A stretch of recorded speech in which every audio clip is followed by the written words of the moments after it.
have all heard of this phrase, too much of everything can be harmful, but how often do we use it? Do you even apply it at all? Hi, welcome back to today's video. My name is Judith Adams. On today's video, I'm going to be talking about moderation, balance, in other words.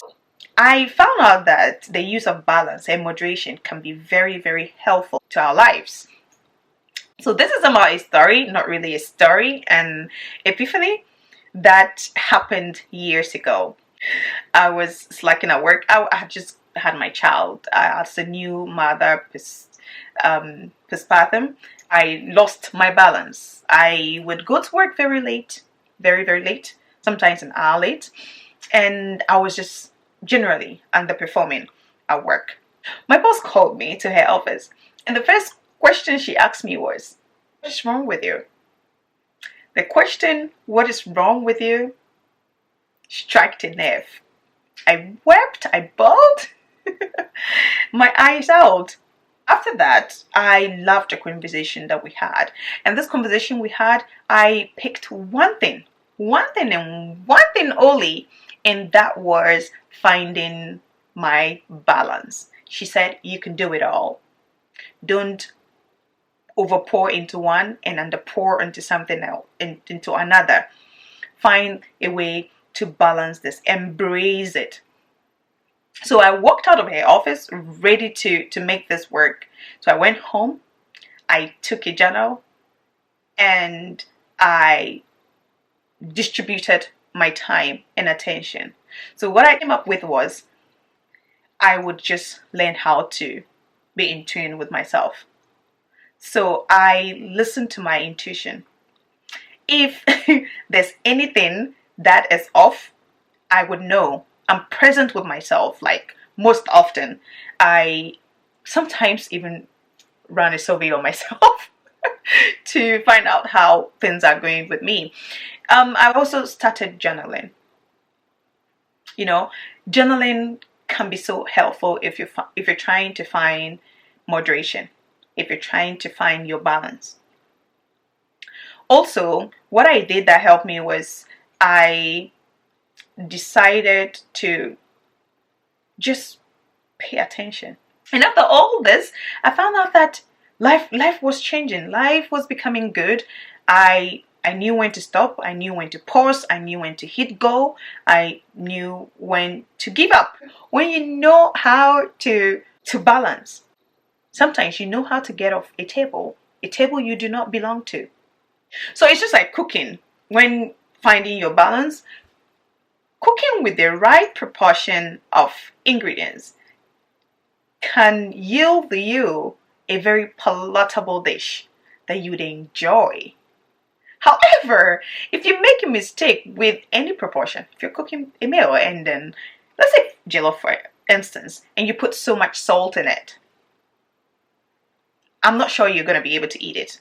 Put any ingredient more than the others, not in their right proportion, you're going to throw the food off. It's not going to taste the same. It's not going to find its balance. Sometimes even the aroma of it would tell. My grandmother can tell how delicious your food is from just the aroma. My grandmother can literally tell you that you put too much of this here, and this is where you're slacking.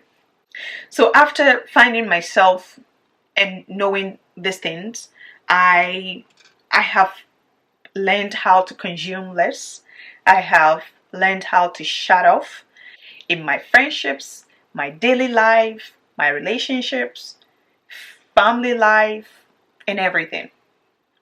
I learned that I do not take work home, and I do not carry burdens. I do not carry stress from home to work. That was the balance I found. Also, I realized that I overconsume content sometimes.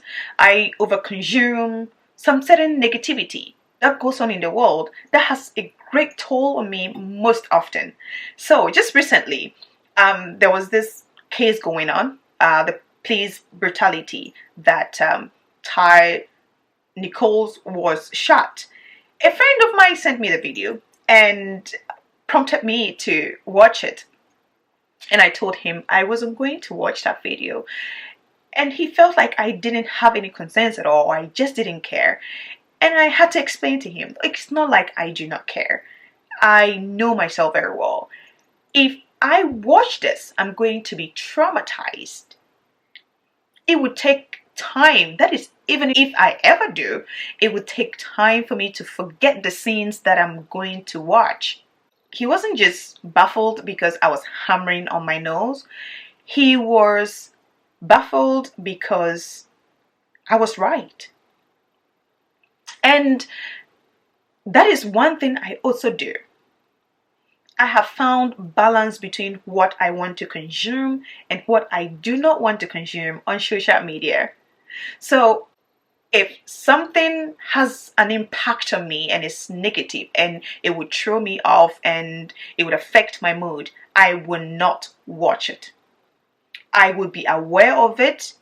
I would consume or learn about it in the right amount that I need.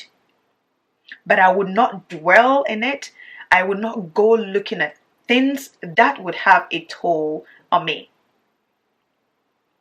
It's just like me sometimes just unfollowing some certain people on social media. If I find out that your page, it's lovely, and I start following it, and then I find out that you're negative, or whatever you have grown into, maybe you were not doing it, whatever you have grown into, it's like, I stay away. Ever since I found my balance, I realized that eating dairy was bad for me. I would be bloated, I would break out, all those things. I realized that consuming so much sugar was bad. Also, I paid attention to my finances. I realized where I was putting so much money and where I wasn't, and what I was supposed to do with my money. That was me finding my balance in finances. I also found my balance in just daily life, relationships, acquaintances as well. Am I saying too much? Do I have to talk too much? Do I have to say less? Do I even have to say anything at all? I ask myself these questions, and they have helped me so much. I haven't gotten to where I want to be with my mental health, but I can assure you that I know when to give up. I know when I want to do something. I know when I don't want to do something. I know the right vitamins to take. I know there are some vitamins I'm not even touching. Let's look at it in the lens of health. One or twice you have heard your doctor say you lack a vitamins, or someone in your life lacks a certain vitamins or has too much of it, and that they have to reduce the intake or find supplements to help them boost the efficiency of that particular vitamins. That is how balance works. Our bodies, our minds, our daily lives, everything in this life need balance and moderation. I'm not saying that don't do some certain things. I mean, sometimes we find happiness in doing some certain things, but that doesn't mean that we should dwell in them and do them often. I know very well that I love cake. Who doesn't love cake? Who doesn't love sweet things? I love shortcake. I do. I I don't know, but shortcake happens to be my favorite. But I do not consume shortcake often. I consume it occasionally when I'm celebrating. Because I know that my hormones are off, and now that I am this certain age, my metabolism is very bad. So I've learned how to take things in the right proportions. I have to eat less of this, I have to eat more of this, and that's how life goes on. I know when to give up, I know when to go for a walk, I know when to have enough sleep, and that's balance. If you learn how to balance life, you will not only attain success, but you will live healthy. You would respect yourself. So that's how I find balance in my life. I know when I'm doing too much. And sometimes, even if I don't, after a week or two, throwing a survey on myself, yes, I am an over analyzer. I I am going to find a way to be able to moderate it. Moderation is good for you in your finances, your daily life habits, your daily interactions, everything that you do. Moderation is always the key. I happen to believe that the word absence is what hinder us. Knowing the right proportions and the right moderations to apply to our life can be very, very helpful. Thank you for watching this video, and don't overdo, don't underdo. Moderation is a key to life. Bye for now, and see you next week.